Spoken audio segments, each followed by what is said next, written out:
Hello class, today we are going to go ahead and start our book, Aunt Harriet's Underground Railroad in the Sky. You can find this book on our bookshelf in our classroom, listed in Google Classroom.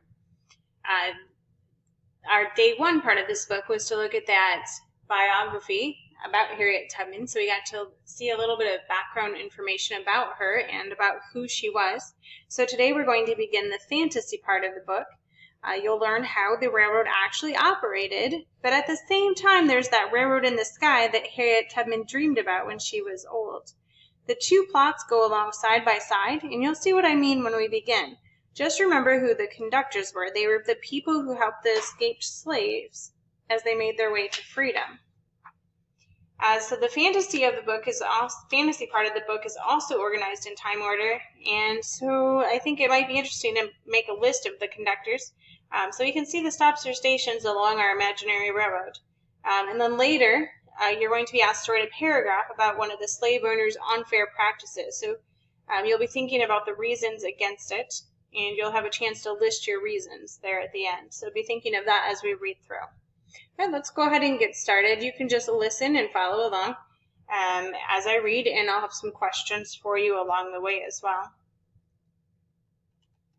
It also has some nice vivid pictures here. This is part of the cover. It says, "One day, my brother Bibi and I were flying among the stars, way, way up, so far up the mountains, looked like pieces of rock candy, and the oceans like tiny cups of tea. We came across an old ramshackle train in the sky. So we can tell right away that this is going to be a fantasy. How? How can we tell it will be a fantasy?"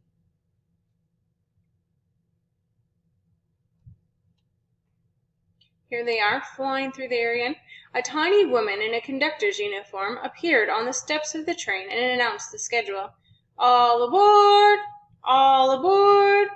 Maryland, Delaware, Pennsylvania, New Jersey, New York, Niagara Falls, Canada. All aboard! All aboard!"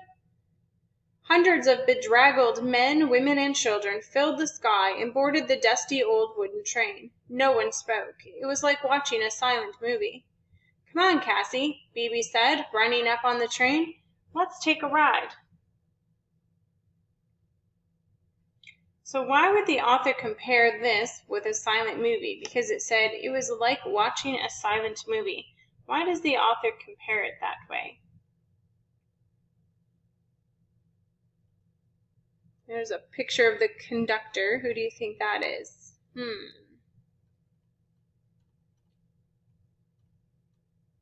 Has a slogan on the side of the train right there, "Go free, north or die." "Get off that train, Bibi. I'll tell Mommy and Daddy, and you will be in a world of trouble," I yelled. But the train quickly moved off through the sky and disappeared. All I could see now were flashing lights, sending a threatening message through a sea of clouds. "Go free north or die! Go free north or die! Go free north or die!"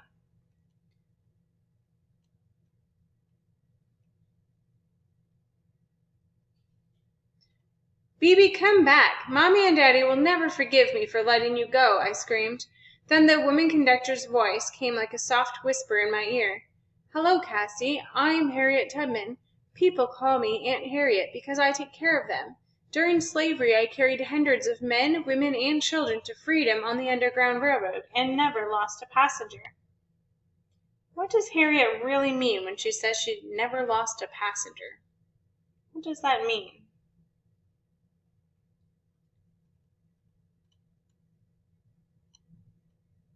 "Let me tell you all about slavery, Cassie," Aunt Harriet said. "We were brought here from Africa as slaves to work long hours on plantations for no pay. More of us died on the ships coming over than ever reached these shores."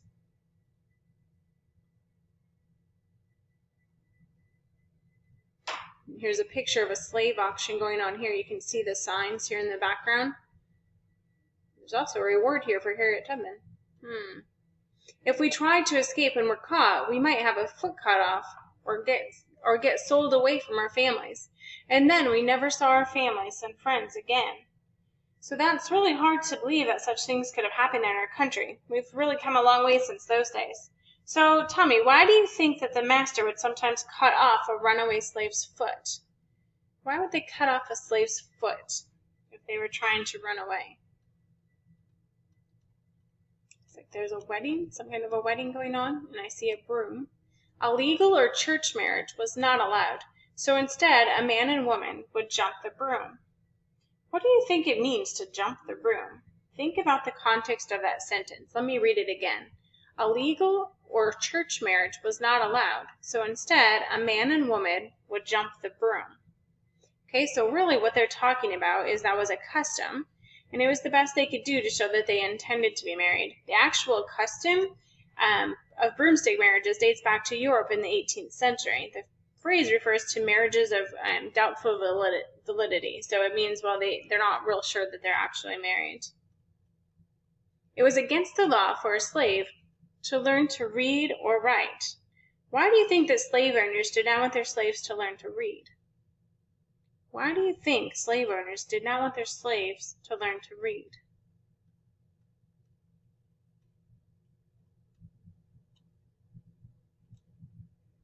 Or have a meeting even to preach the word of God. So they weren't even allowed to get together to preach the word of God. So why did owners not want slaves together, not even in church? Why is that? Every 100 years, that old train will follow the same route I traveled on the Underground Railroad, so that we will never forget the cost of freedom. Sometimes the train is a farmer's wagon. Sometimes it is a hearse covered with flowers. Inside, a live slave hides in a coffin. You missed this train, Cassie, but you can follow, always one stop behind. When we reach freedom in Canada, you will be reunited with Bibi. Cassie, though you can fly, being a slave will suck you to the ground like quicksand. You will have to walk many miles through the woods and waters on blistered feet, and there will be bounty hunters eager to collect the reward on your head. So it looks to me then as though Cassie and Bibi are going to take different railroads to Canada. Cassie's going to follow the real Underground Railroad, but her brother gets to take a flying ghost train. It says, follow the North Star. In daylight, look for moss growing on the side of the tree that faces north. Along the way, there will be the Underground Railroad agents to give you a place to stay, clean clothes, and food. But until you reach Canada, you are not safe. Go and don't turn back. And remember, if you are caught, you will be severely punished. So Cassie gets to go through this experience just as if she was a slave, even though, and that would be different for her. She's not experienced that before, because she is in more modern times like we are. All right, so let's take a look. That's where we're going to end our story for today. Let's go ahead and look at our work for today. So you have this page here that you should have opened up within your assignment. It says day 2 at the top, and we're going to look at some vocabulary here. So one of the words we saw today was ramshackle. Ramshackle means appearing ready to collapse or fall apart. So like a ramshackle house might have holes in the walls or windows that are broken. The example from the book said, Cassie and her brother came across an old ramshackle train in the sky. We can use that word. If a ramshackle car stopped to pick me up, I would. So right here, fill in what you would do if a ramshackle car stopped to pick you up. Remember, ramshackle means ready to collapse or fall apart. Some of my favorite toys came to look like ramshackle junk because, again, finish the sentence. Why would your favorite toys start to look kind of junky? What would cause that? So go ahead and fill in the blank there. Here's another word that we saw today, bedraggled. Bedraggled. Bedraggled means wet, limp, and dirty, as though it was left out in the rain. After a thunderstorm, a bedraggled dog might come to the door and want inside. So here's our example from the book. Hundreds of bedraggled men, women, and children filled the sky and boarded the dusty old wooden train. You can use that word. My cat looked bedraggled after. So what would your cat look bedraggled after? When would they look wet, limp, and dirty after?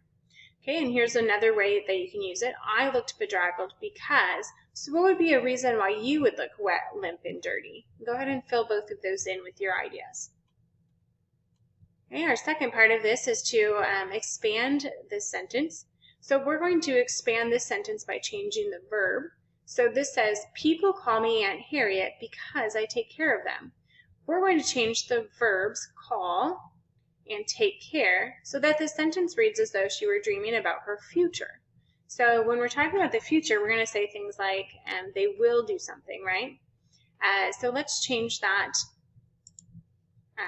to future. So we're going to take the same words, and the only ones that we're changing are the call and take care. We're going to change it just a little bit, so it means future tense. So people, just copying what was already there. People, instead of call, we'll say will call. Will call me Aunt Harriet because, and again we'll use that word will, because I will take care of them. So we've just changed that to something that she hasn't done yet, but something that she will do. Okay, and then this one asks us to change the verbs again. This time it says change the verbs call and take care, so the same ones, so that the sentence reads as though she were thinking back on her life. So they want us to change it so that it reads that it's in the past. Right now we would call this present tense, right? So we want to change it to past tense.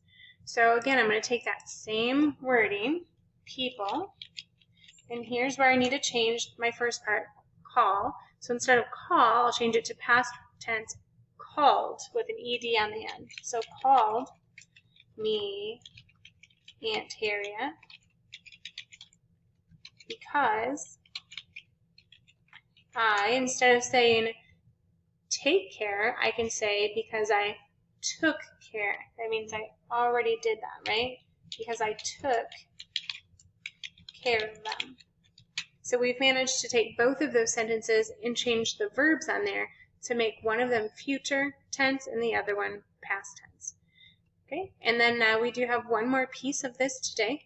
So this is the writing I was talking about. So you're going to imagine that you live in the antebellum South. Antebellum is just a word that means before the Civil War. So this would have been before the slaves were free. So there is still slavery. You're going to choose one practice that slave owners used to do, such as not allowing slaves to read, or cutting off the foot of a runaway slave, or not allowing slaves to marry, or maybe not allowing them to read. Pick one of those things, then write a paragraph that argues against it.